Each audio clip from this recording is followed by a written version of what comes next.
Hoop Heads podcast is brought to you by Head Start Basketball. Mike, it starts with my coaches because people ask me all the time about how do you hire coaches or what's the process or, I could care less about anybody's X's and O's. I only hire people that I trust and that I know. That's it. So it may not have started that way, and I know if you're a young coach out there and you're starting a program, you think, yes, you might need an experienced guy on your staff who's been through some stuff, but you better know that person and you better trust that person before you actually hire them. I literally have former players. My brother's been on my staff for a while. Coaches and people that I've seen coach or handle people way before I put them on my staff. So I think, one of those things that you have to kind of live by what you preach, practice what you preach, and you have to demonstrate that. And I think it starts with the coaching staff. And me in particular, but I better hire guys that are going to be the same way, and they're going to be loyal. They're not necessarily do what I ask them to do, but represent our school, represent, our program the right way, and treat kids fairly. Coach Eric Flannery has been the St. Edward Eagles head basketball coach since 1996, where he's won over 400 games in his career. Coach Flannery earned a bachelor's degree from Cleveland State University while simultaneously beginning his coaching career at St. Ed's. His basketball teams at St. Edward's have won 2 state championships in 1998 and 2014. Coach Flannery was named the 2007 Associated Press Ohio Coach of the Year. Along with his basketball success at St. Ed's, Coach Flannery has been involved with USA Basketball since the early 2000s. He helped coach the USA U16 team to a gold medal in the FIBA Americas tournament during the summer of 2013 in Uruguay, and the U17 team to the gold medal in the World Championships in 2014 in Dubai. Coach Flannery has helped more than 15 former players reach the NCAA Division I basketball ranks, and he has coached 3 NBA draft picks in his career. Coach Flannery was an assistant coach in the 2008 Jordan Brand Classic and was also the head coach of the victorious West team in the 2010 McDonald's All-American game. Coach Flannery has reached the highest levels of success in the high school game. He has a wealth of knowledge to dish out to coaches, parents, and players. You'll want to make sure you have a notebook handy so you can jot down some of his wisdom as you listen to this episode with St. Edward High School basketball coach Eric Flannery. Hello and welcome to the Hoop Heads podcast. It's Mike Klinzing here at the St. Edward basketball coach's office with longtime coaching legend here in Cleveland, Eric Flannery, head coach of the St. Edward Eagles. Eric, welcome to the podcast. Thanks, Mike. It's great to be on your show. I know it's early with your show, but I am an avid listener, and if anybody's tuning in on this one early, go check out the other ones with I listen to Coach White and Coach Kwasniak and Coach O'Toole. You did a great job with those, and I just hope I can live up to some of those expectations and some of the great things that they said on. Well, I appreciate that. It's been those guys made it easy on me. Yeah. They're all 3 of them are great just guys, a great coaches. Wealth of knowledge. And again, if anybody's out there and listening to this one and you haven't caught any of those episodes, certainly you want to go back and listen to those because the wisdom that those 3 coaches brought, I'm sure Eric's going to bring the same thing here today. If you're a coach or you're a parent or you're a player, there's going to be a lot of things that you're going to learn from tuning in and listening to the podcast. So we appreciate our audience out there taking a listen. And let's jump right into some questions for you, Eric. Let's start out with your own basketball experience as a player. Talk about what got you into the game and what first attracted you to the game of basketball. I love these stories. This is what I loved about your other podcast is I like to hear where, guys kind of got into the game, what their passion was, how they got started, because everybody's story is different, as you know, but there's a lot of similarities, and it's pretty neat to hear, other people's, stories. So mine isn't much different than a lot of people's, but it is, and it has its original. I never thought I was going to be a coach. I love the game of basketball. I literally, and again, listening to some of the other coaches speak, it's amazing how we all grew up, and I just related to everything that they were talking about, and I'll just share it too, because somebody might not have listened to those, but I grew up in my backyard. I'm the youngest of 8, so I have 7 older brothers and sisters, 3 of them being brothers. My older brother played at Notre Dame, played football, was on the national championship team in 88. And my brother Jim was an avid basketball player, played at John Carroll. But he was the oldest. He was 11 years older than I am, and I'm the youngest. And I was kind of a mistake. My parents had 7 kids in 8 years, and then me 3 years later. But I literally grew up in my backyard playing one-on-one, shooting hoops by myself. We were fortunate enough at the house I grew up with. We shared a garage with our neighbors, so the backyard, our driveway was shaped like a half court almost, and we had lights back there, or at least a light on the house that you could see. So, Mike, I was one of those guys that every waking hour I was out since I was probably, let's say, 8 years old, if give or take a year. Sure. I was out there shooting by myself, playing games. My brothers would come out and play one-on-one, two-on-two. We'd get the neighborhood kids to come over. I don't remember a day where I wasn't out in my backyard shooting hoops. And whether it's raining, you know, when it rained, we used to be able to palm the basketball even at a young age. Yeah, the rubber ball. Correct. And we weren't playing with the leather balls like we're playing with all the time Exactly. today. My neighbors loved it when it snowed because I would shovel the backyard the driveway first, and then I'd go out there and shoot. So that's how I grew up playing constantly. You know, kids today, and I share this in my camps and stuff. Like kids today, how many do they actually go out in your backyard, not just to shoot, but you know, I've played the whole NCAA tournament in my head, in the backyard. I played the NBA. You know, I was Larry Bird. I was Magic Johnson. I was Kareem. You know, I was all those guys by myself with the imagination how to play. So I kind of grew up that way in my younger years, and kind of fell in love with the game through my brothers and through playing. And then from there, it kind of went to the old going to, now your brothers take you to the court, and now you got to play. And we share that with our guys today. I share that with my 2 sons today, that they just don't understand how we grew up. And I grew up playing at Kensington grade school in Rocky River. It was one court next to a grade school. Barry Clemens was the legend, you know, the former Cleveland Cavalier. I heard Barry speak so many times at Baldwin Wallace basketball camp when I was a kid, and play one-on-one against the campers. I remember that it was yesterday. Unbelievable. For sure. And he was the guy that everybody, you know, he knew. But there was, I would say, 60 guys would show up to play at this one court. And we had a guy, Mike McLaren. He brought his radio, he brought a broom, and he brought a pad and paper, and he put it on the ground, and you signed up when you showed up. And literally, it was 4-on-4. First 4 guys had the first game, and it just went down from there. So as I've heard other coaches say, you know, it was a different time. Like you had to compete to stay on the court, and if you lost, you literally sat for 2 hours. And so you learn at a young age, one, like if I'm open, I better make a shot. I better play defense.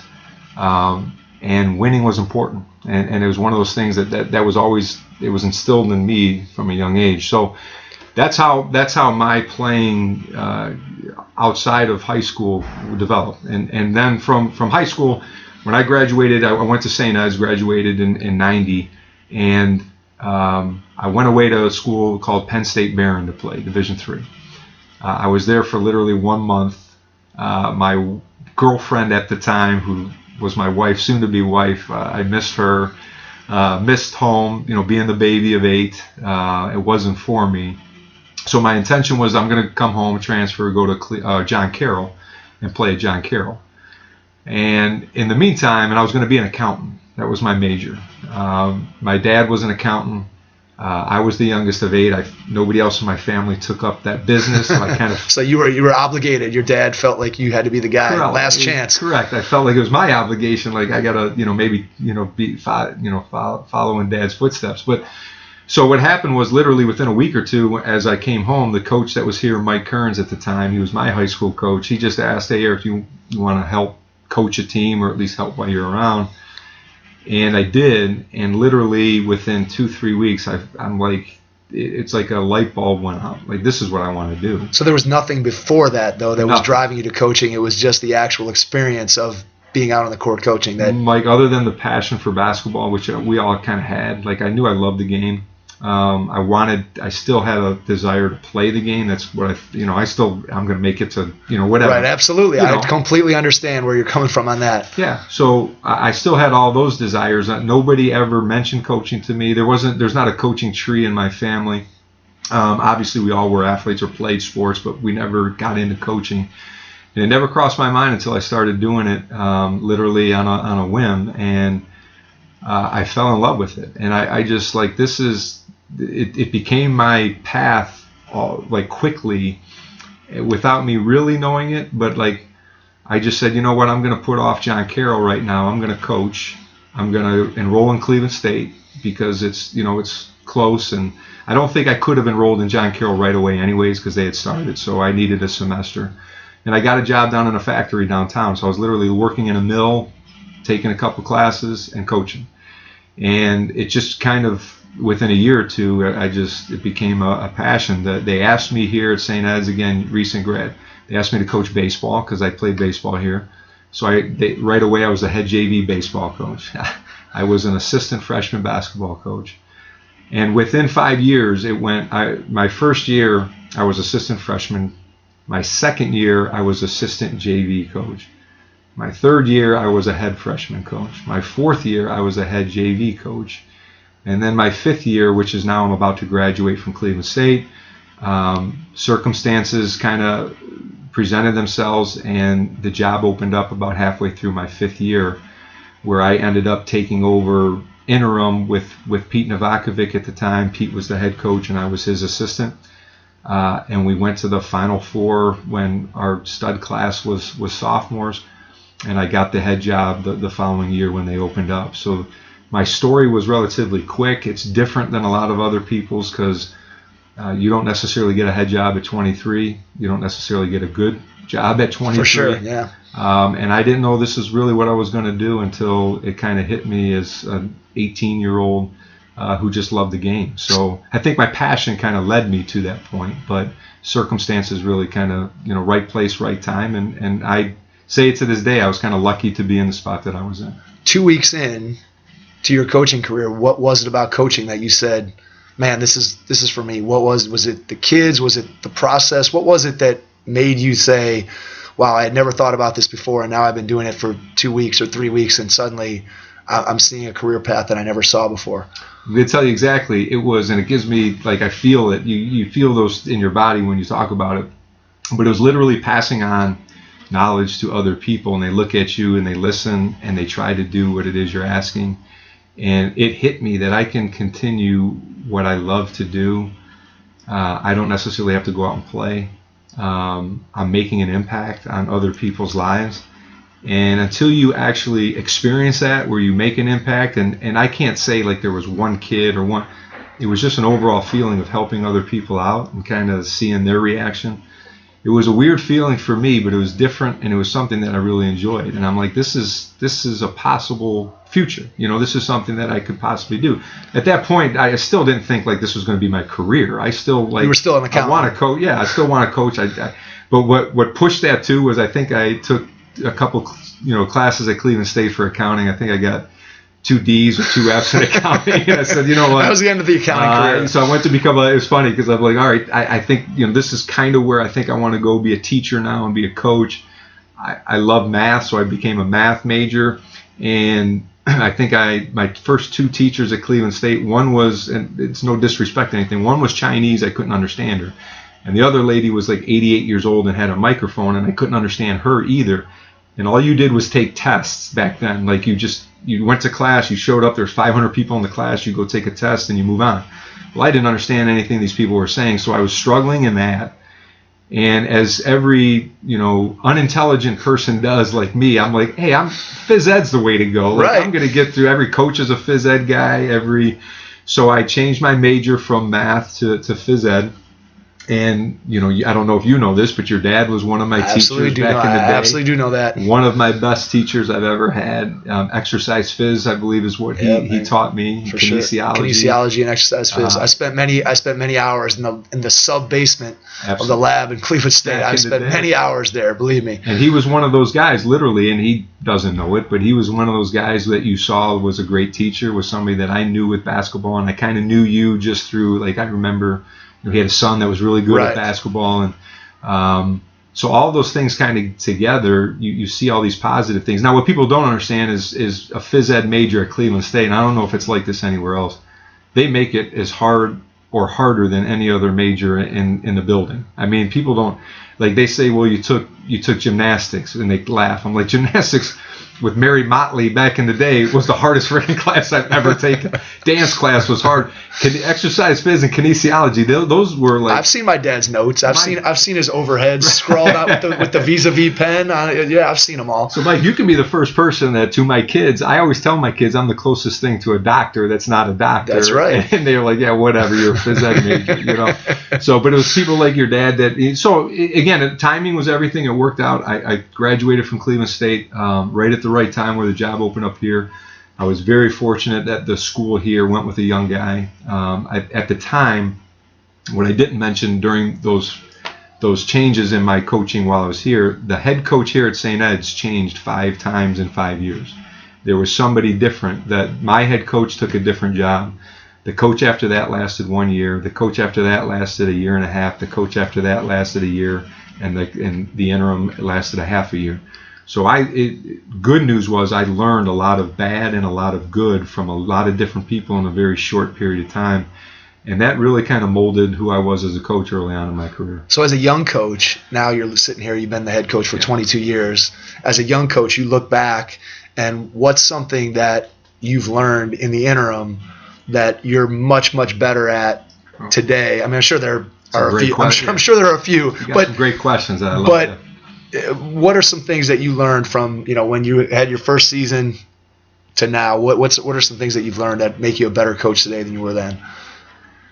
And like you said, I probably needed to prepare for these questions more. Because there's so many. One, they're like I literally have players from the 96, 97, 98 era come back and say, Coach, if you were the coach now that back then we would have never right lost, what we could have accomplished, played differently, whatever, and we won a state championship right, exactly 98, right. But there you can just see it from a lot of it's just in the way we play and the style and changing things up. The biggest things that I've learned is handling and dealing with the outside stuff is probably the furthest I've come, because when you're around it a long time, I think the biggest thing you learn is those little things don't really matter as much as you think they do, whether it's winning or losing, or whether it's a problem that you're currently having, that you're going to fight through a lot of those things. And, you have an issue with a parent.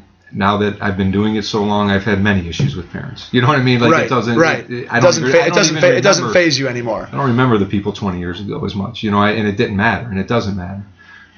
So the biggest thing that I've really taken from that is, you can kind of, you go through an everyday thing understanding what's really important and what's not. And it's not winning and losing. It's not, dealing with a parent. It's not listening to all the BS that's out there, because there is so much out there. And I really think that's where I've grown the most as a coach is I don't really care what other people say. I really don't care what other people think. Now, I'll listen, because at some times you might have a good point.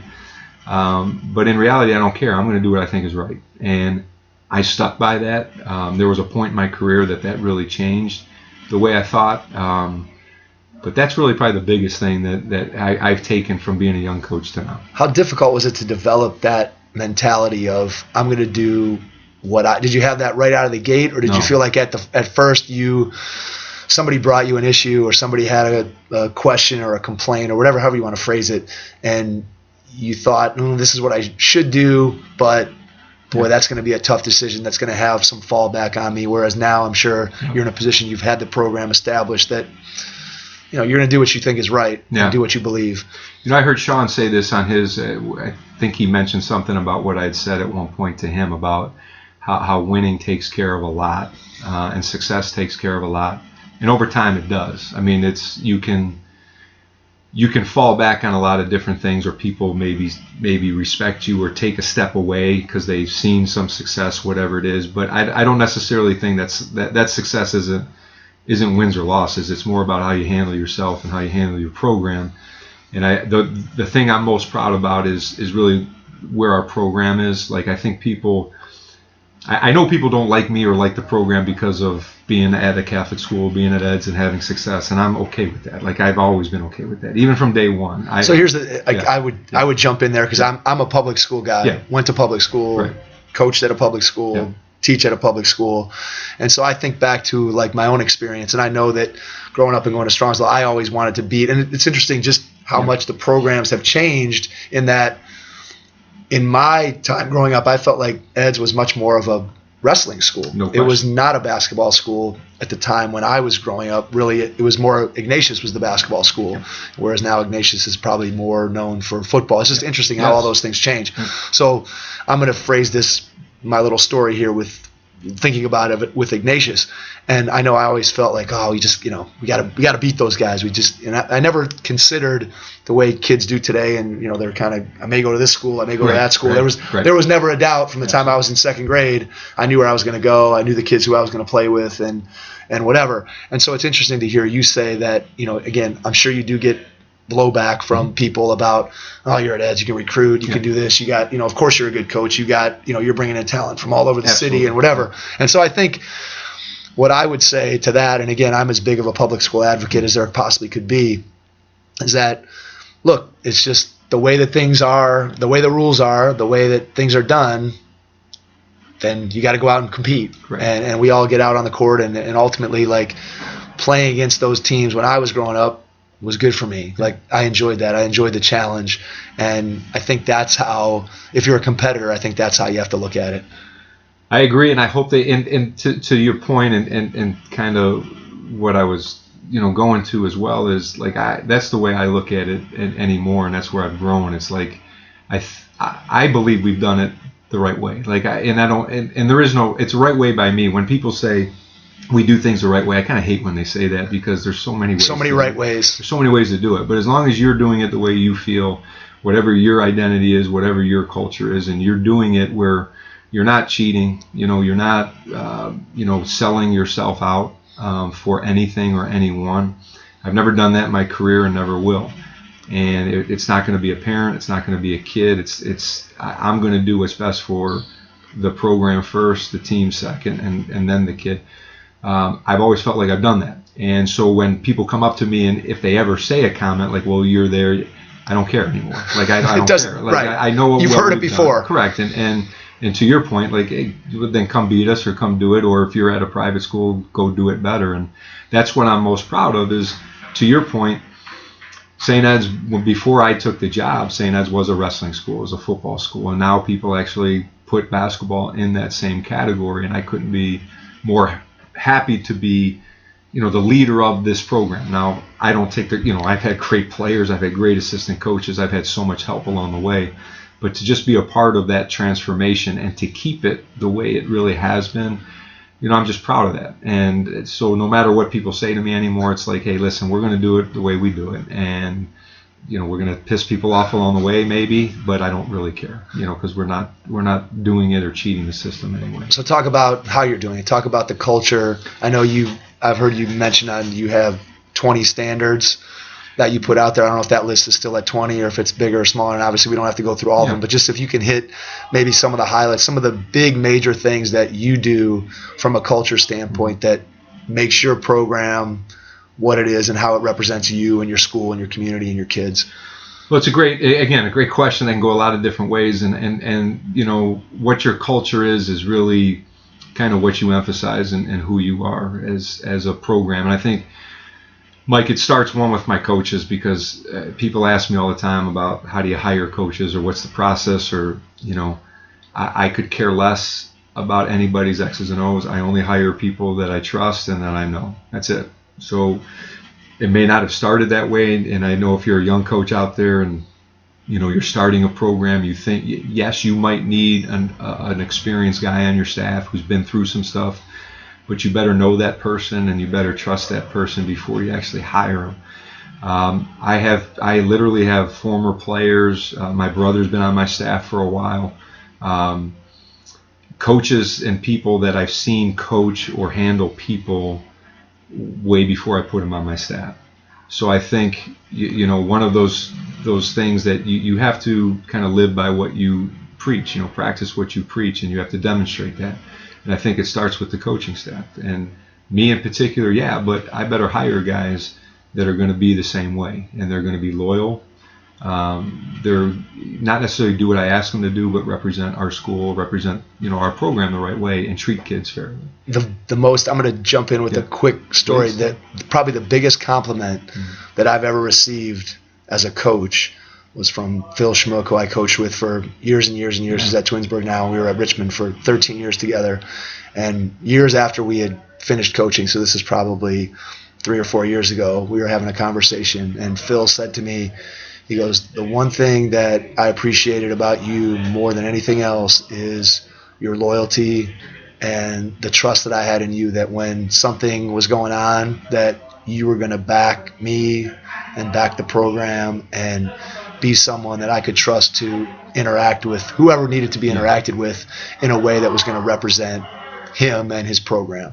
And to me, there was nothing better to hear from someone that you had worked with for years and years and years, that, hey, that's the way he felt. Because certainly that's what I was trying to do, Sure. But you don't always know how that's perceived. And so to hear that, and again, this was years after we had coached together. Right. And so the fact that that was still on his mind, as and he's been in 2 or 3 different programs since we've coached together, there was just nothing that meant more to me than that particular compliment. And he probably missed you tremendously because of that. And I think people undervalue that today, either because somebody gets forced on to them. They want to win, so they see somebody's resume and they're like, hey, this person might help me or give me a little bit more clout, whether it's getting more kids in or whatever the reason is.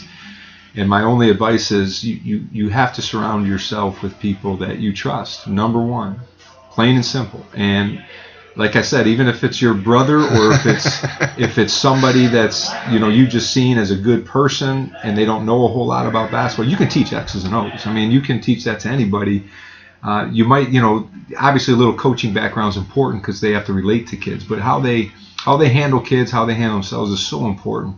And I really think that's where it starts in our program. Is in my opinion, we have really good men who maybe have gone through here, maybe have played for me, so they know the experience, so they can pass that on to the kids as they're playing.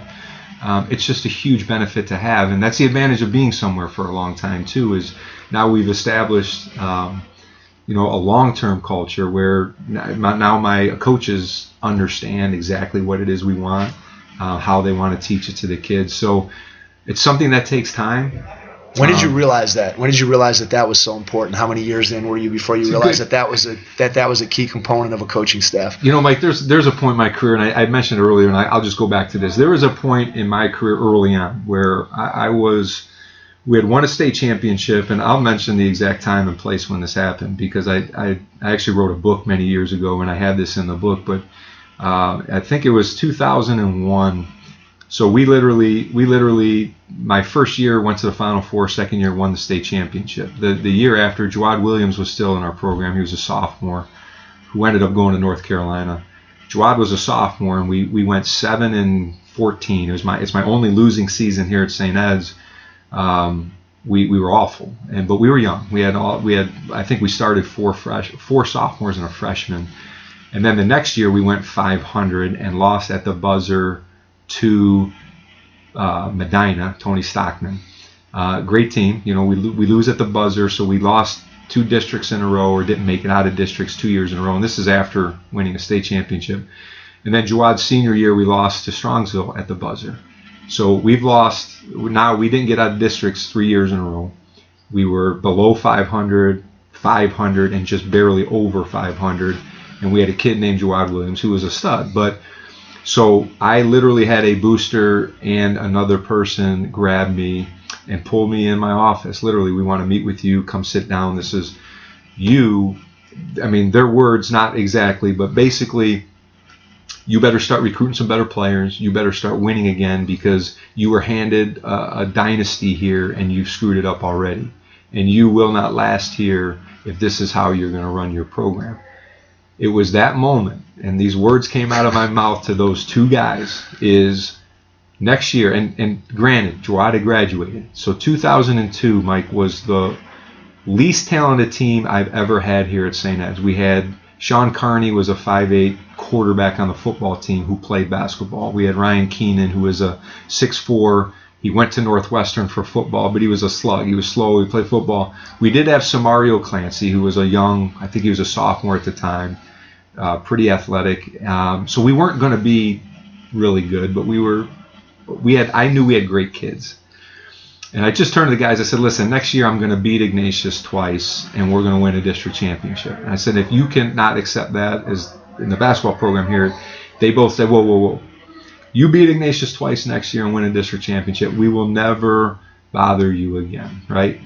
So no pressure. Yeah, no pressure. So literally that year I really kind of went to a screw everybody mentality in my own mind. Like, I'm going to do things my way. I'm just going to do it. This is what I believe. I'm going to run the offense I want. I changed my system. I felt like almost all the pressure was lifted off of me just from winning and losing standpoint. I really sold the kids on just buying in as teammates, as buying in how to play. Mike Krzyzewski's book, The Fist, and the 5 points of the fist. That was our mantra that year. Kids, I mean, I really sold it, and we changed the way, So all of that I did on my own, and I kind of bunker mentality with me as a coach, and we ended up splitting with Ignatius during the season, which was for us was good. They were better than us that year. And we somehow, and I kid you not, we're losing to Ava. I remember it like it was yesterday. And I'm sorry to bore people. No, absolutely. I think this goes back to another point of you remember so many things that come back as you're talking. I get it. It's crazy. So we're losing to Avon Lake in the first game, sectional championship. We got to bye. We're losing by 7 going into the fourth quarter of the sectional championship. And I literally in the back of my mind, you're thinking, all right, we only beat 81s, and I'm going to get knocked out again in the sectional. This is how close I am to maybe quitting, losing my job, whatever it is, at least in my mind. We put on a half-court trap, I remember. We put on what we call a Viking. Boom, boom, boom. We get steals. We win the game by like 4. So we beat Avon Lake. We play Elyria in the semifinals, and we smoke them. We blow them out. So we're going to the district championship again. We're playing Lakewood, who had the Fannin brothers at the time. And I think they beat us pretty good during the season. We have to beat them to go to regionals. And sure enough, it went triple overtime. Samario Clancy hits a shot at the buzzer. We win the district championship. So now we've won the district championship, but we only beat Ignatius once. Well, who do we play in the regional? Is Ignatius. So we're playing Ignatius.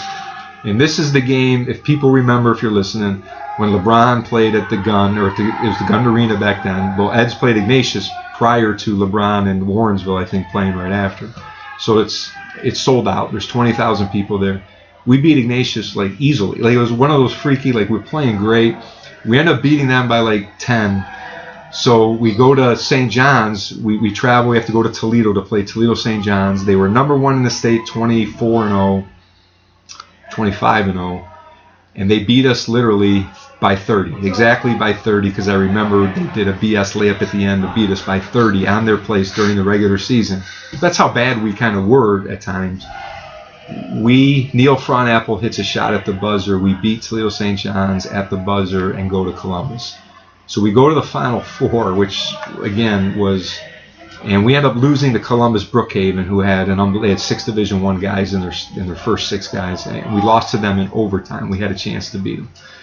At that point, during that whole season, but during that year and that run, now granted, we could say had we not beat one of those teams or missed a shot, my whole mantra could have changed or whatever. It didn't. And from that point on, I bought into basically it's about having good kids. It's about you don't need a superstar to win. The team stuff, buying into a theme, which was the Fist then. We've had theme year after year. Do you do a theme every year? Every year. Just different ways to motivate your kids, not only to play hard, but to play together. And going back to our standards and stuff like that, it comes from the Fist. It comes from USA Basketball that I have experience with. It just comes from coaching is so not X's and O's. I mean, there's a part of it we all know. It's like, people say 10% or whatever. It's around there. It's all about motivating. It's all about having them buy in. So when we talk about standards, in that same era is when I started coaching with USA Basketball in 2001. And in that same era is when I started developing standards with USA Basketball, which I took to my team. So we've been using them for like 16, 17 years. And what that meant, Mike, was when I first started coaching, the coaches I played for, we had rules. And we had a great coach during my time too, who he like printed out 29 rules and he handed it to people. And it's, one of the rules is like look the coach in the eye. Another rule is like if you were late for practice, you didn't start. Another, those things. Completely different era. Completely different era. And with the standards, and it made sense to me when somebody explained it to me, but you don't know things that you don't know. You don't know what you don't know. So I never heard about standards. I never used them for coaching. I was always a rules guy. But USA Basketball developed those things with Krzyzewski and Don Showalter. But what standards simply are things that you expect and you live up to and you hold yourself accountable for. So we no longer have a rule. Like if you miss practice back in the day, it's like you either didn't start or didn't play. Well, it doesn't make any sense when you think about it. Like especially at a place like St. Ed's. Like we have kids that live in Lakewood that could walk 2 minutes to get here to St. Ed's. But we also have kids that drive their Mercedes from Westlake and pull in, and if their car breaks down, they have another car. But we also have kids that come from Cleveland that take 3 buses to get here just to get to practice, and they don't, so why am I making these rules for everybody when it's not, right, the rules aren't necessarily applicable to everybody in the same way. Correct. So that's really my mentality with rules is like, listen, I know we treat you the same in a lot of ways, but everybody's different. So we gotta have the standards kind of give you that flexibility to be that way as a coach. So even like things like, pride is a standard. Well, what does that mean? Well, what we do is so when you ask me how many we have, it fluctuates every year because what we do, one of our first meetings when we make the team is we develop our standards. Together. So the kids will say, well, pride. And they'll say, all right, well, what does that mean to you? So it may mean something. So they got to kind of explain what pride means to them. And so now they know, like, all right, this is one of our standards. We got to play with pride, and this is actually what it means. And so even if we're in practice and we have a standard might be play hard. Well, that can mean a lot of different things. We talk about that all the time. But I now as a coach, if that's one of our standards, I can look at a kid in practice, and I do that from time to time. It's like, hey, is one of our standards play hard? And they, yes, coach. What? Yeah. Well, you're not doing that. So everybody else needs to get. So you don't necessarily have rules. You just go back to your standards, and kids buy into that, and they accept that, and they kind of go with it. So that's really where the standards. It came from USA Basketball for me originally. It came from Don Showalter originally. And my philosophy all kind of developed within around 2001. So when you say early in my career, 2001 was, I think, my 5th year in coaching, is when a lot of things changed for me, on and off the court. And it really kind of made me, I just started believing in me. You start believing in what I'm doing is actually okay. And I'm going to stick by that. And I'm not, like, I've had people accuse, you get accused for recruiting when you're at a private school, especially when you're successful. When you're not successful, nobody cares. Right. I can honestly say this, and I say I have never recruited a kid. And I mean, I've never gone to a kid's house in grade school. I've never called a kid on a phone. I've never, now have I walked into a gym and see a kid play? Yeah, but I stick by the rules. Like I'm not allowed to talk to them, so I don't. I might, show up once in a while. I've never broken a recruiting rule in my entire, and I never will. And when a family comes in, because we make them, like if you're interested in here, it'll be an email to me or a phone call, or somebody says, hey, I saw this kid out there, and my response is, tell them to call the school, and then we'll work it out from there. So when a family comes in here, our conversation is the same with everybody. Like, listen, you're going to get a great education. You hear all the blah, blah, blah, blah, blah. But nothing here is guaranteed. And I tell that to every single person, whether they're good, bad, black, white, 6'8", 5'8", doesn't matter. Nothing here is guaranteed. You're going to earn everything you get. So when you come to St. Ed's and when you play for me, if you make it through as a varsity player, you earned every single step of the way. And if that's something you want, then you're going to come here. If that's something you don't want, I understand. I'm not going to be mad. You go somewhere else, and that's fine. And I'll tell you, I've lost a lot of good players who have shown interest in coming to St. Ed's because of those statements. But our program has been better because of it. Everybody knows that that's the conversation that's going on, so they all know that they're all getting a fair shot at what's going on. And I can sleep, I sleep well at night knowing that, like, listen, I'm not selling out for a parent, a kid. If LeBron James would to bring his kids here to St. Ed's, if he stayed here and said, hey, he would get the exact same spiel, and people are like, no, it is.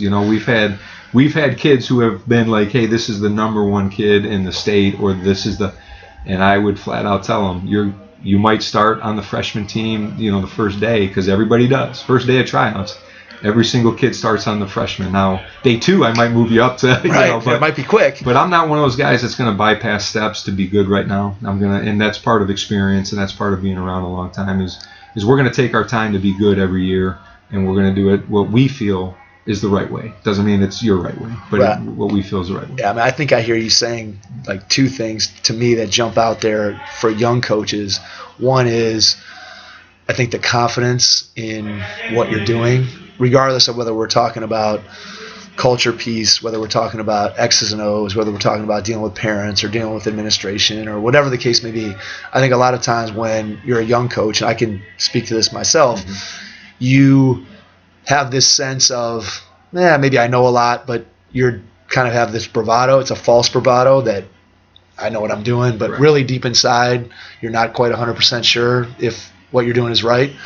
So I think that's a great point for anybody who's just kind of getting into coaching, is to develop your own philosophy, your own belief system of what you think is right, and then be confident and implement it. And if you do that, you're going to end up in a good place where your program, again, whether it's a 4th grade travel program or whether it's a high school varsity program that's playing games across the country, you're going to end up with the kind of program that you could be proud of. And that's really what I hear you saying.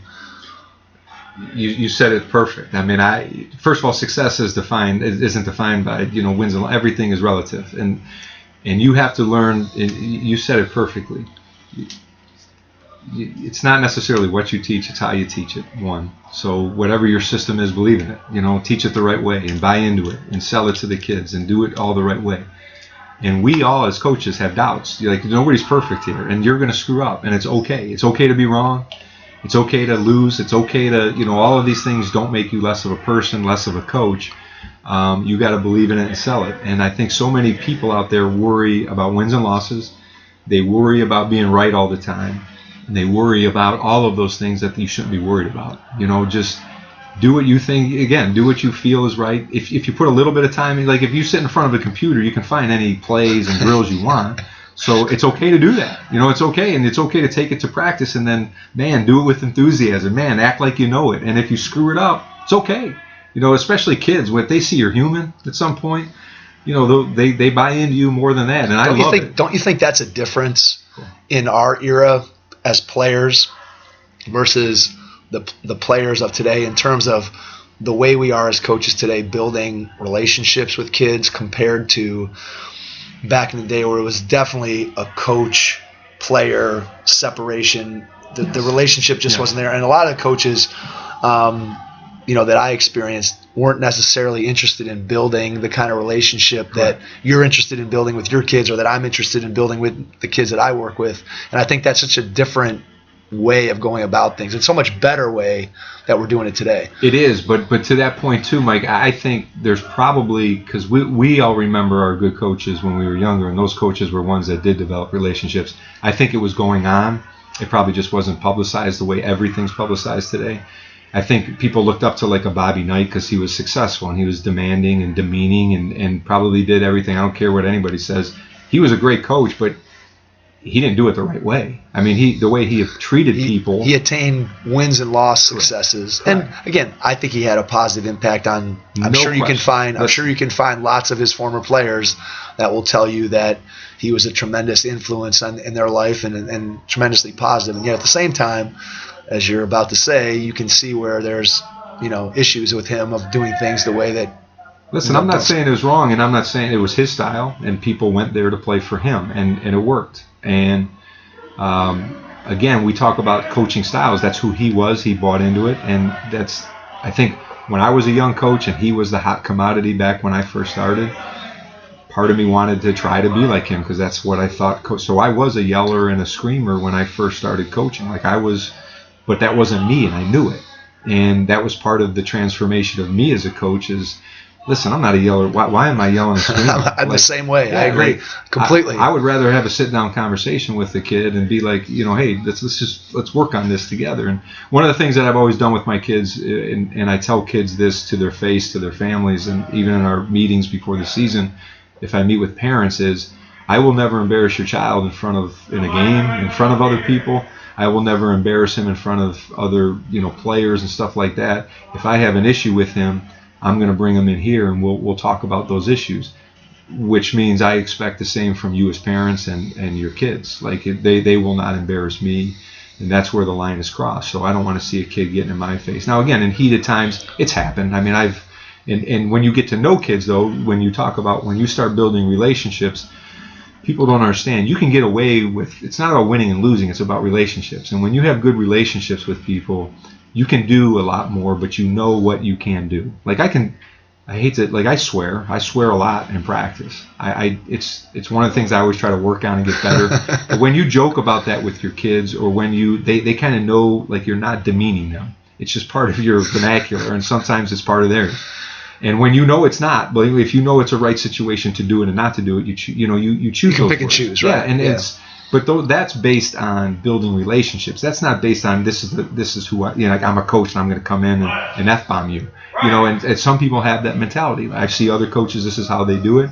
This is how I'm going to do it. No, take who you are and your identity, build those relationships, and become the best coach you can be. And if you can ever figure that out as a coach, and it ain't easy, you're going to go through times where maybe you're not successful in your mind, so you're going to try and change.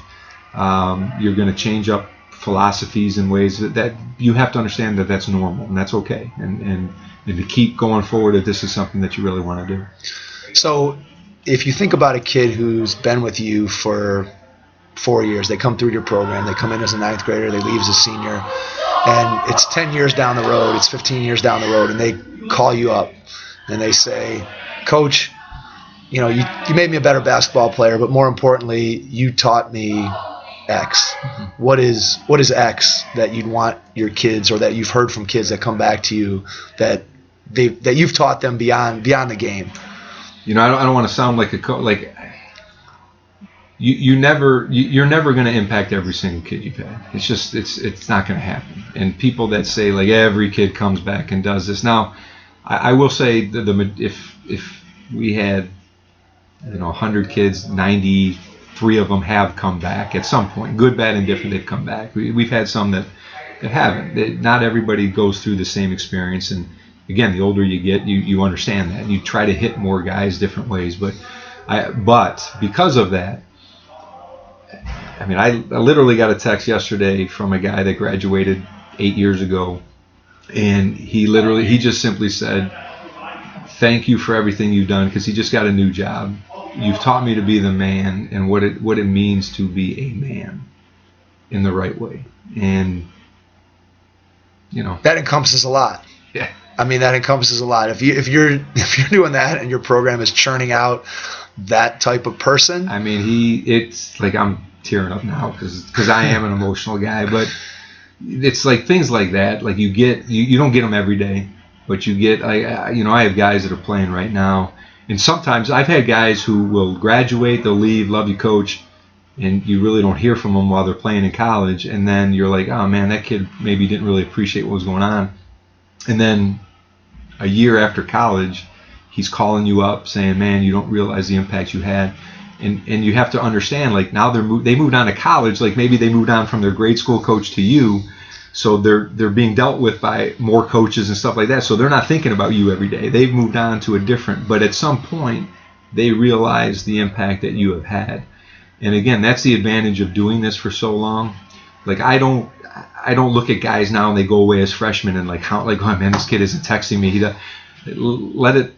It takes time. And we all know this. I heard other coaches, I think Coach Quaz talk about it, and Coach O'Toole, when it really is that feeling of when somebody comes back and they just make a statement like that, like you made an impact on my life, whatever, and if it's positive, or just the simple words of like, hey, I love you, coach, those things hit you. There's nothing better. There's nothing better than that, because sometimes you feel I don't know how you feel about it, but sometimes I think especially when you're sitting there in the head chair, it's isolating. And you feel like you're on this island, and of course, we're under scrutiny, and there's just so many people that have a hand in what you want to do, and they're watching, and they've got an opinion and this and that. And so a lot of times you hear a lot of negative coming at you. Yeah. And so when you get a former player who comes back and says, hey, you made all the difference in my life, whether it's right now immediately like you said, or whether it's later, however it could be, I don't think as a coach there's anything more gratifying than having an impact on kids for the long term. And if it happened like once or twice and you've been here 25 years, maybe it's an issue.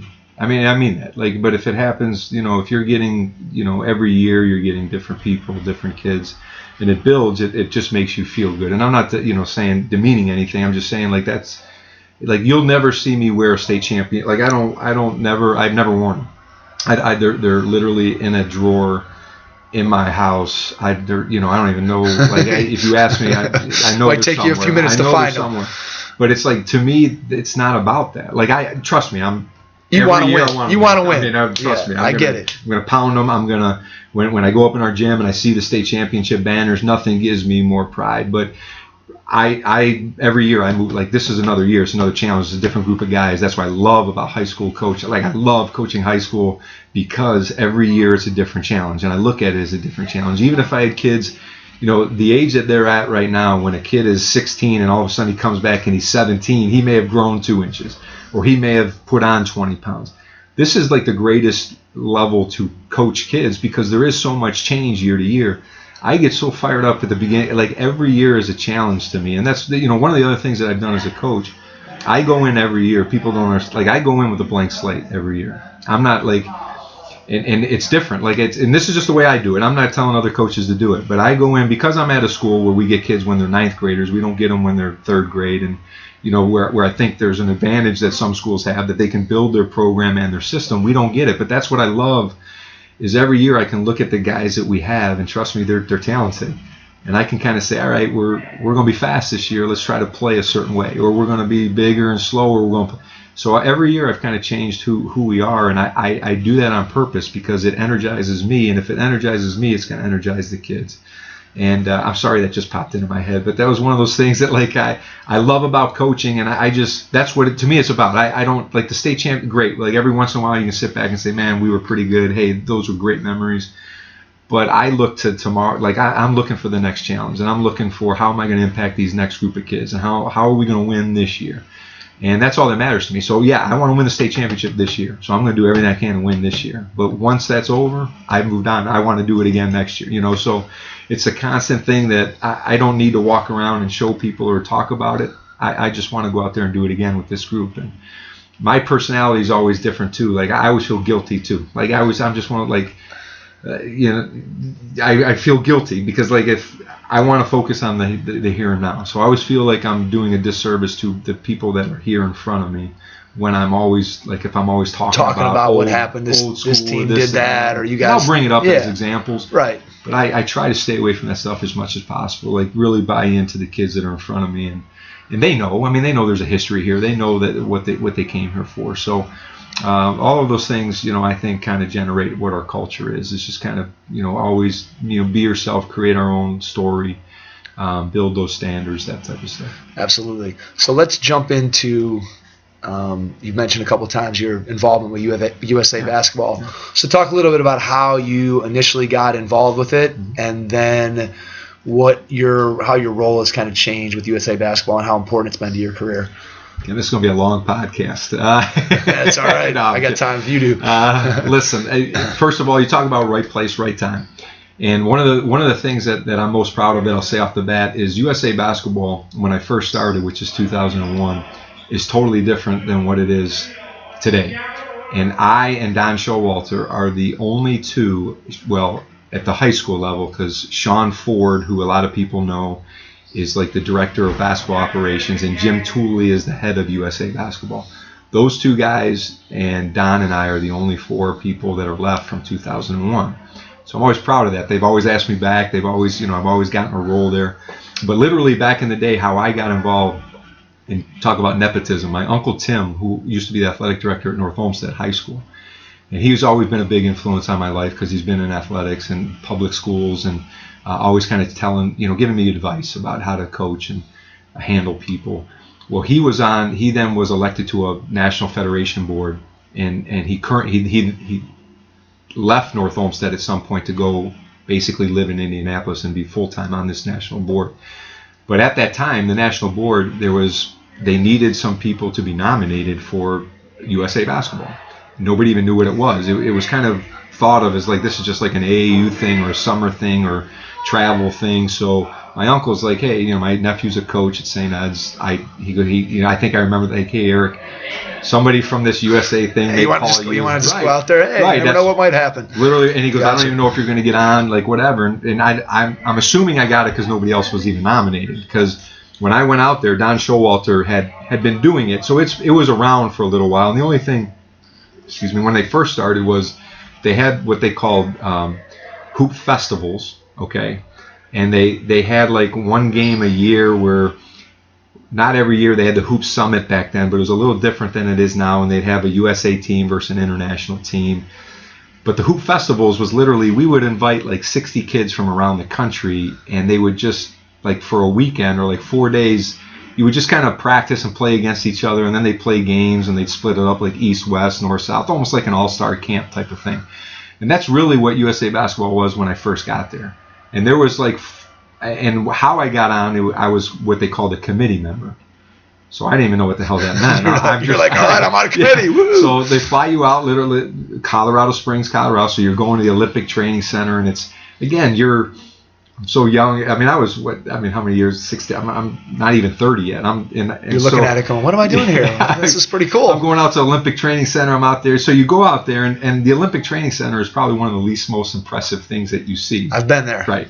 But it's cool. But it's, it's up in the mountains. It's got the nice little layout. You know what it's like. So you're kind of like, yeah, okay, And then we do like, literally, it was just like kind of like an open gym type. It wasn't this real well-oiled, and I never really knew what it was. But they were you can tell they were getting serious. Like Sean Ford and Jim Tooley were pretty innovative guys. Don Showalter was he was a committee member like me. So me and him got to know each other. But Don was like, Don's 15 years older than me, and we had 4 other guys that were out there that were either coaches or committee guys, and they were all 60, 50 years old, and I'm this 20-something-year-old. You're the young guy. They're like, hey, let's ask this young guy something. Maybe he can tell us something. So they were probably like, who the hell is this guy? That's that's my your uncle, career wins didn't stack up with our career wins. It was like, here's Coach Flannery. He's got 60 wins, and Don Showalter 490. And like, holy shit. That's funny. That's kind of how it started. And USA Basketball since then. So my job, literally as a committee member, by definition, is I have to help find coaches from around the country that could do some of the things that we do, and help identify players. So if I see a good player, I just shoot the name over to whoever's in charge at the time, and they would gather the list, and then we would do like a phone call, a conference call, and we'd get on there and discuss players and discuss coaches and people. So that's kind of how it worked, and it's kind of stayed like that for maybe 5-10 years, and it was kind of the same thing. And I was a committee member, and your term was 4 years, so you did it for 4 years, and typically you don't know. So they asked me back the next year, and they asked me. So Coach Showalter and I started to become pretty close, and he really became kind of a mentor to me. He's a guy that this guy's a great guy. I don't know if he's but he was just a great guy. He took me in. We would talk hoops. I would kind of be like his little brother on these trips. Like I'd jump in the car with him. He and I would drive everywhere together. We'd screw around. He's got a similar personality to me. We're a little sarcastic. You got to tell me the Pikes Peak story. Oh God! So I saw that online. The article that I read did not give any details. So at some point we can jump back to that if you want to. So he became one of my mentors really about the standards and things that the way he thought. And again, going back to being a young coach, you realize, like, these guys are still teaching a lot of things that I taught, or that how I emphasize. Basketball is not rocket science. And I think we always want to try to find that formula of something different. Like, man, there's some magical thing. Like, why is Don Showalter out at USA Basketball? Why is Eric Flannery out at USA Basketball? I'm no different than you or anybody else. I just got lucky. I was right place, right time. Somebody nominated me. Now I'm involved in this thing. Now, I think I'm advanced more now just because of all the people I've talked to and taken in. So I've learned a lot. but I'm no different than anybody else and no better. I just have more experience in certain areas. So I took all that in, and literally my claim to fame too is, and I share this with USA Basketball all the time. I bust these guys' balls all the time. Is like LeBron. I tell people I discovered LeBron. And there was like, well, back then we only brought out seniors to this hoop festival that we called it, and we actually moved it around. So we did it. We went to like San Antonio one year. We went to San Diego one year. So I'm getting to see parts some good of the trips. country. Some good trips. Those are good places to go. Like I'm like living the dream. Yeah. I go out there. I'm seeing some of the best kids in the world in high school, and even back then, Mike, you have. So getting back to LeBron's, it's about this time, right? It was 2002, so I'm only a year or two in it, and we're on a conference call, and you only take seniors, and LeBron was a freshman at the time who just started blowing up a little bit, but he was more local. Like LeBron wasn't LeBron right away. Correct. But it went fast, So I'm on this conference call, and they're like, hey, we had an injury to a guy, we need somebody else, and they did invite, I think, a junior at the time. And I just threw it. I'm like, hey, there's a kid up here. His name's LeBron James. He's pretty good. He's starting to blow up. And I don't know anything. I'm just like, I actually felt nervous saying it on the thing. I'm like, hey, this is Eric. That's hilarious. I think I got a guy. Maybe. I don't, because you don't know. You don't know where. When was the first time you saw him? I saw LeBron. He scrimmaged us when he was a freshman. Keith Ambrot, who just left here, is a great friend of mine. Keith was the head coach at St. Vincent St. Mary's, and he brought us into scrimmage. And we had just won the state championship the year before. And Keith is one of those guys that he's going to play the best. So he brought his team up to scrimmage us. But Mike, he didn't stand out. Like I wasn't like, oh my God, there's LeBron James. And I live in my own bubble quite, so often that I don't really. I'm so worried. You're focused about on your team, right? You're worried about your team. So people would be later on like, hey, you scrimmage them. That was it. We never played them in high school. Keith got the job and went to college, and Drew came in, and the schedules were set, and all of a sudden he blew up. Back to LeBron's story, I nominated him. We fly out to. I remember I brought him. I think I brought him lunch because we're traveling together, and I always bust him if I see him like he still owe me lunch. But that he was on like I'd never seen it before. Carmelo, and again to this day, you see kids as they're juniors and seniors, you don't realize what their future is going to be. So, now like Carmelo Anthony was a year older, Chris Paul. The Sebastian Telfair. I mean, these were guys that were all at this camp at the same time, and LeBron was head and shoulders above everybody else. It was like, oh my God, and that was my oh my God moment where I was like, man, this kid is going to be something special. And of course, to this day, USA Basketball was like, that was me. That's my guy. So I got him started and all of that, and it's just a funny, we always go back to that, but. So since then, with USA Basketball, I've been a committee guy 4 years, and then they said, listen, you can only serve 2 consecutive years. But then they changed the rules, and then they said you can come back again. So I came back one more time as a committee member for 12 years. They eliminated term limits just for you. Nice. It's been bizarre. I've been very fortunate, and I think most of it's really for Showalter. But I just happen to be on his coattails. Like I had to be on his coattails. All right. And if you're on the committee, you can't coach. So because your job is to name the coaches. So they took me off the committee after 12 years and wanted me to coach. So those 4 years, I was fortunate enough, U16 with Coach Showalter. We went to Uruguay, won a gold medal in Uruguay in the Americas, and then we went to Dubai and played in the World Games and won a gold there, the 17s. And we had like Terrence Ferguson, we had Jason Tatum with the Celtics, Harry Giles. We had an unbelievable team. And so I did those, and I did 2 years of the Hoop Summit. So I coached the USA versus the World out in Portland, Oregon. So I was the coach for those. I mean, Mike, I'm a kid from Lakewood, Ohio, who never, like, you go back to the story of just being a kid shooting in the backyard. And there's times I literally, like, pinch myself when I'm traveling. I'm like, my wife and I went to, we're in Dubai, and I'm like, who would ever. What are we doing in Dubai? I mean, come on. Yeah. Like, and it's basketball. Basketball has taken me places, has given me so many great experiences throughout my life that I tell people, I can die tomorrow, retire tomorrow, and I've had an unbelievable experience of just basketball and relationships, meeting people, traveling the world. I know how fortunate I have been, and my hope is just to try to pass that on somewhere along the line, that somebody else gets to experience the same thing. Because I don't need to try. I'm not a huge traveler, but once I left the country and experienced the rest of the world, I'm like, I'll do it. I love it. You see different things that you never knew. You start learning things about yourself you never knew. But we've had some great stories on these trips with USA guys. The relationship you build with some of these guys, like, you know, take a Jason Tatum, for instance. He's playing the Cavs. I'm not a, as they call it, jock sniffer. I'm not a name dropper with I can't. You're not taking be, selfies? Like, I'm not, like, if I see him, we'll just like talk it'll be a quick text. But like, it's just those relationships that you build, and you know that you built, that you take pride. So I'll tweet out once in a while, like, hey, Jason, great job. Yeah, right. Whatever. But it's more just to, promote the program or to just reach out to him. Yeah, to keep the relationship going. And they've been great. So you develop those when you coach them. That's the one thing you don't really get as a committee guy, because you don't spend as much time with them, but you still spend a little bit of time with them. So it's been a great experience. So what do you think going forward? What are there going to be more opportunities with USA Basketball for you? What do you see going forward? No idea. No, I mean, USA Basketball is changing so rapidly, and that's kind of the funny thing that I joke with Show when we talk is, like, back when we were there in 2001, it was just a couple guys.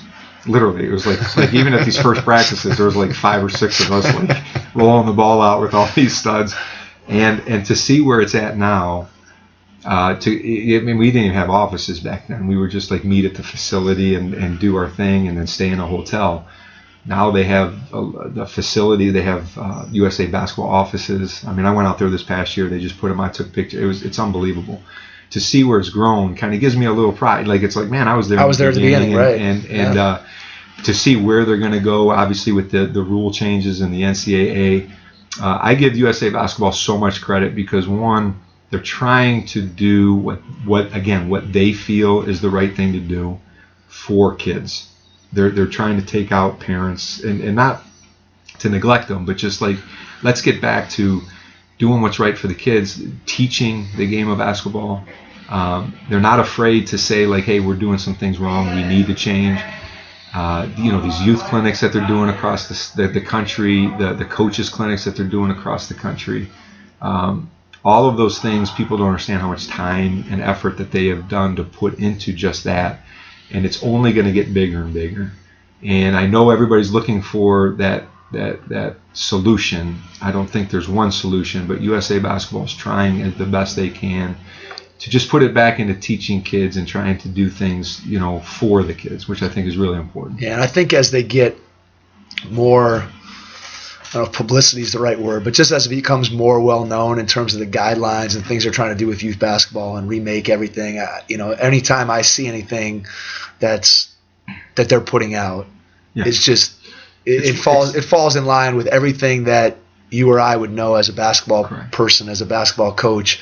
Yeah, I can see why we should be doing this as a developmental piece of what we're trying to do to help kids. And to that point, Mike, and this is what I think they do, and I do my best not to complain about, one, what other people are doing, two, what other programs are doing or what AAU is doing. Listen, just start trying to be part of the solution. There's some really bad stuff that goes out there and everything. I'm not a person that's going to, yes, I have some disagreements with a lot of things, but my philosophy, and changes more and more as you get older, it's like, you know what, just shut up and start, just figure out a way to make it right. Do what's right with your own program, do what's right with your own kid. If I run camps now, I try to do it the way I think it should be done, and leave it at that, and then maybe it'll catch on. And if it doesn't, you did what you could, but stop complaining about it. That's not how we're going to solve any problems and change our game. We need to change our game by teaching kids the right way to do it, teach it at an early age. Quit worrying about what other people are putting on social media and trying to, make what's great about themselves. It'll play itself out in the end. You'll appreciate this story. So I was at a 3-on-3 league game, and I'm standing there and watching my son play.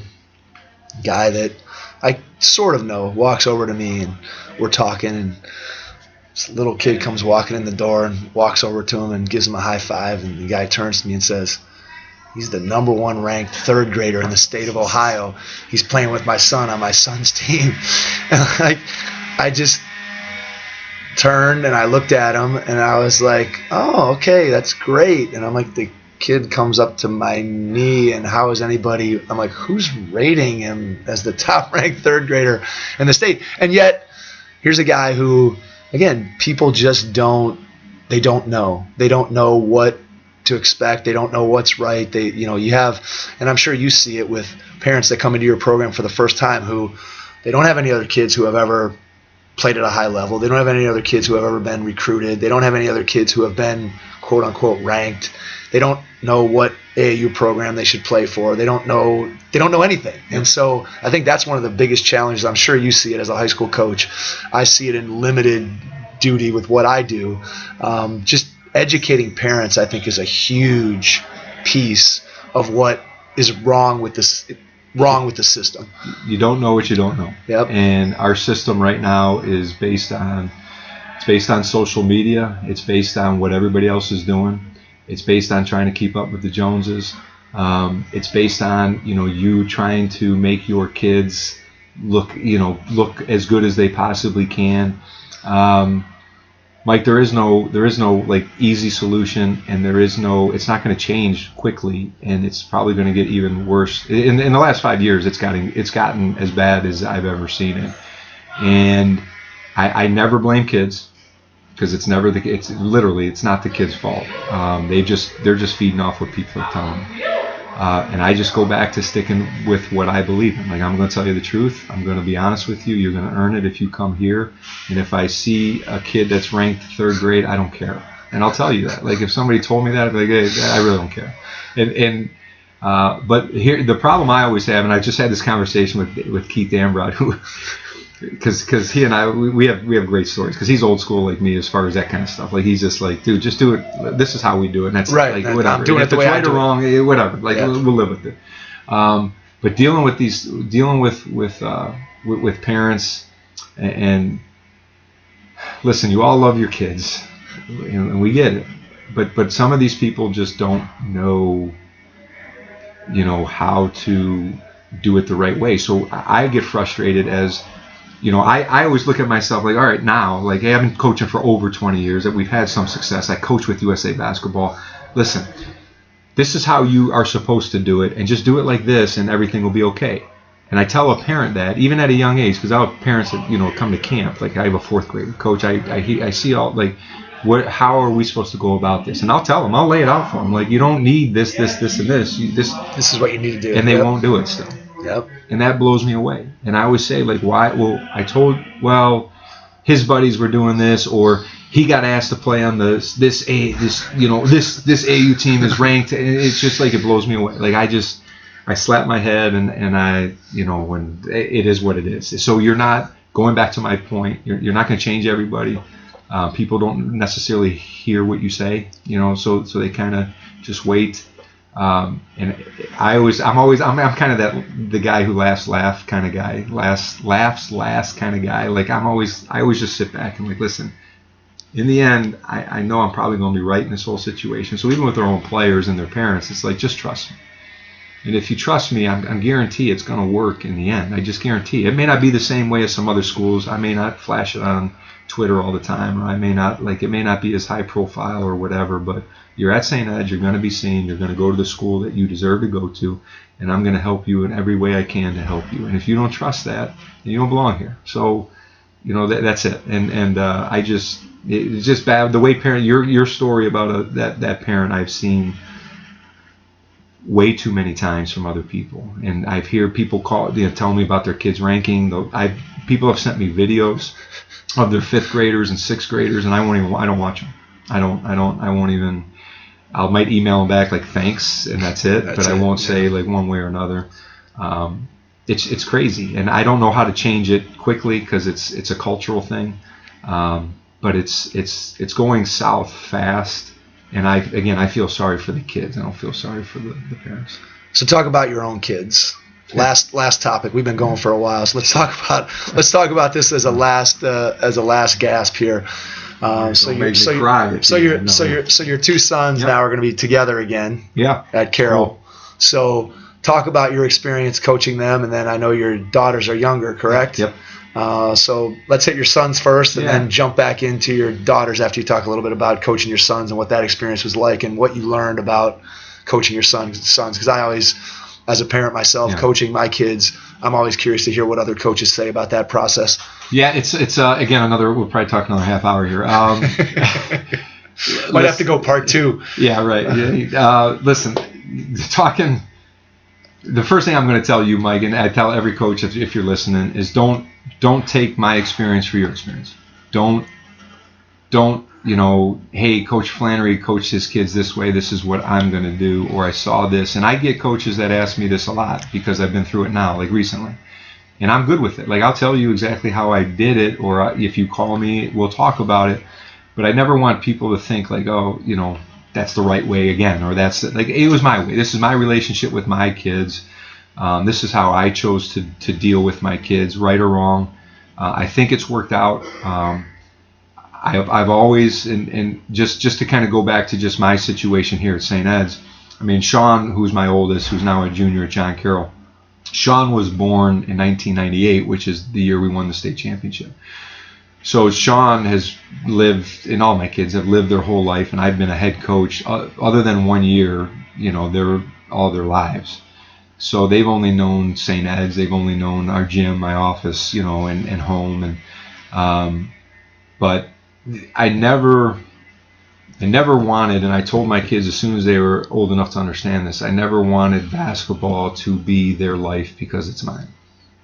I just, like, that was my number one, rule as a dad, is like, listen, just because I chose this, I don't want you to have to choose it or whatever. So at any time, you don't like it, you don't want to do it, just tell me. If you don't want to be here, just tell me. Now again, you're a parent and they're a kid, which other people have to understand. Sometimes they're afraid to tell you too. And when your kids are, like, I learned this more and more as I got older. But as they started growing up and through St. Ed's, it was kind of my whole thing to coach my sons here at St. Ed's. I mean, I was looking forward to it. Like, man, it's coming. But I never wanted it to control my how I coached or how I perceived it. And I never wanted them to feel the pressure of coming here. In the meantime, so Sean came here as a freshman, and his freshman year, after his freshman year, Mike Brown was a close friend of mine from the Cavs, and I coached Elijah. Brown was here while he was here at the Cavs. There was an opening, and Mike actually offered me the MBDL job, the Canton Charge job, the head job, while I was here, and I had to turn it down. Like, it was a tough conversation. I remember David Griffin, Mike, and Mike Ganzi was there at the time. We sat down, went to lunch, we talked about the job. I heard him out about everything, and at some point I said, I'll get back to you. I waited my whole life to coach your kids. Sorry. Right, and now to walk away from that, even with it being a great opportunity. So that was such a changing point too, is because that whoever they hired in my stead coached it for 1 year. Now he's coaching the NBA. He's making, like, my wife's always like, why the hell did you take that job? You should have taken that job. What's wrong with you? So, but that's how important it was, because when they were growing up, if I went to their games, I never went to any of their practices other than, like, at the end. If somebody else was coaching them, I wanted somebody else to coach them. I didn't want them thinking, like, hey, there's the Ed's coach or there's their dad. I wanted none of that pressure. If I went to a game, I'd kind of sit up in the stands. I never cheered. I would clap here and there. I never got like LeBron, got up and I never did that. I just always was like let them have their light and let them work it out. And I never wanted to be. I consciously made an effort not to be overly excited or mad. Right. Understood. So that's kind of how they were raised as they were younger. When they got here to St. Ed's, I talked to my coaches, and literally, because we trust each other and we have those great relationships, it was pretty much like they're going to coach them in the sense of making decisions. Is he going to start? Is he not going to start? If you see me being too hard on just him, tell me. But it wasn't like, hey, you're going to coach him, I'm going to stand over here. It was more like, guys, you're responsible for those decisions. Like, if I'm playing him too much, tell me. If I'm not playing him enough, tell me. Because I can be both. And we had rules in our family, and they weren't, like, laid out. It was just like, listen, guys, again, we're basketball. We're a basketball family when it comes to this stuff. We're not talking basketball outside of St. Ed's. It's like, we'll if you want to, then we'll talk about it. Otherwise, I'm not going to bring it up. I'm not allowed to bring it up. So stop me if I ever do. And we never did. We never talked basketball outside of basketball. Now, I think that hurt our relationship a little bit too, because these are things that we shared. And because you put in these rules, I think maybe we could have developed more relationship-wise somewhere along the way. Again, it's not the perfect thing, but it's what we chose to do and what we did.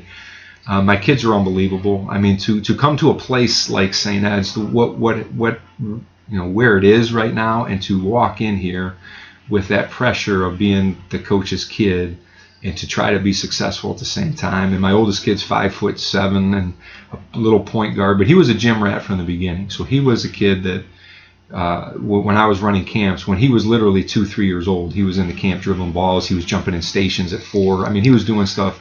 So I always knew that he would have a knack for playing, and he became really good. And that being 5'7" really made him angry, a lot of ways, Yeah. which really fueled his fire. Yeah, and he for had sure. he was very successful, and it got to the point where I would not play him, where my coaches would be like, you got to give him the ball more, put the ball in his hand, do whatever. So that was our relationship through that, and it worked out well. He had a great. We won a state championship when he was a sophomore, which is the greatest feeling ever. We went to the Final Four when he was a starter as a junior. We lost in the district championship to Ignatius his senior year, which was expected. They were better than us. So it was an unbelievable ride for him. He's now at John Carroll. He's having great success there. He loves it there. And then PJ came along, my second one, and we talk about, treating kids different, and you have to understand your kids are different. PJ's 6'3", PJ's 200 pounds, where Sean's 5'7", $130. They don't, they're totally different body types. PJ hated basketball, didn't really buy into it. I don't want to say hated it. He just was like, hey, whatever. Indifferent. Yeah, I didn't. So we never, I never pushed him, always trying to be supportive in other things. And but he always played, and he wasn't, I wouldn't say he was bad. He just wasn't the best player on the team. He was always a little pudgy, those kind of things. And it was okay. I was one of those guys where it's a little, upsetting personally, but it's Understood, I don't care. I'm happy if you're happy, whatever. But he came to Eds. He played freshman as a freshman. The coaches there were great with him, and they're like, Coach, he's actually coming around. He's actually getting pretty good. And I'd be like, yeah, whatever, And I'd watch his games, and I'd go to his away games. I'd leave practice early. I would never. And quick advice to parents who are coaches is try to put your kids first when it's outside of, don't miss important events because of it's. Coaching isn't that important. Your team isn't that important to beat out. That fans. Balance is it's huge. It's huge, and just like you're describing, it's hard to convince yourself sometimes in the moment that that's true. Correct. But and that's one of the things that I'm proud of my upbringing with them is I always try to make their games. I always try to be there for them if there was a big event versus St. Ed's basketball. I'm never going to put this before them. And again, having a great staff and people around you built that. But then PJ, by his sophomore year, he played JV as a sophomore, so he's going through the process like every kid does. And he ended up getting a little better, and he had a pretty good JV year, started making some shots. And to his point, he then started taking it serious. He started falling in love with the game. And it really wasn't until then to where he really saw some success in himself. I let him figure it out. Then between his sophomore and junior year, he was starting to go to MAQ. He was starting to do things on his own. And again, those things I'd be like, yeah, you can go. But I would never take them to the St. hey, we're going up to St. Ed's. If they ever said hey, Dad. But they really didn't. They would always get somebody else to work them out. And I was good with that. It's all good. His junior year, he started at the beginning of the season simply because of an injury. But then this was the tough. Halfway through, that kid came back. And I put PJ back on the bench, and literally come tournament time, he barely played. And he probably deserved. My coaches would say, Coach Flannery, put him in. Get him a little more time. No, he's not ready. Right. He's not.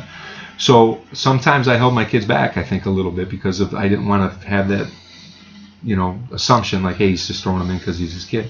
So we ended up going to the Final Four in his junior year, but he didn't. He got in the game late. I think when we knew the game was over, so I threw him in with the rest of the guys.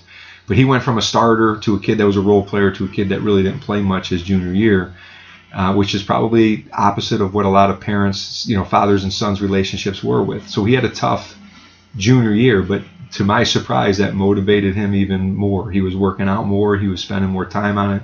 He became a leader with our team. He really brought in, and he became literally our leading scorer and one of our best players as a senior. Had an unbelievable senior year.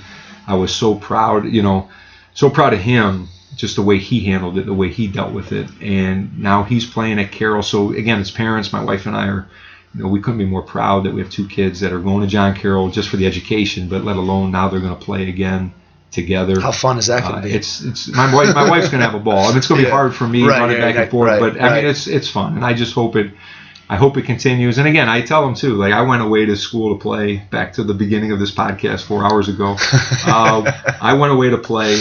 I didn't like it, came home and started a different path. I get it. Like if you guys don't want to do this, Sean actually went to Gannon, Division II, so he got like a scholarship to play basketball.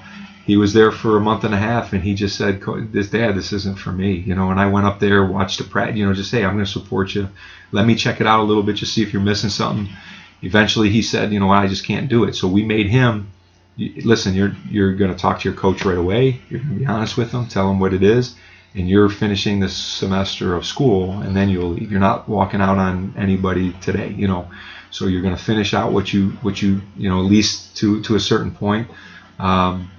And it's been the best decision that he made because he's happy. And outside of basketball, I think he's going to have a basketball career. I'm trying to talk him out of it because I know what the business is about, because he's talking about college coaching and doing some of that stuff. But, Mike, now they're both gone. And it's like, my advice, and I know people said this to me all the time, like enjoy it. Don't take it for granted. And I don't think I did. I tried to really soak it up. I really tried to take every moment in. But even when you do that, it's like blink of an eye. It disappears so fast. I can't believe I have 2 kids in college, let alone I've been waiting my whole career to coach my sons, and how fast that went. And now all of a sudden it's over. And it's like, I have a daughter that's at Joe's, so she's a junior, and I got another one that's in 8th grade that'll play.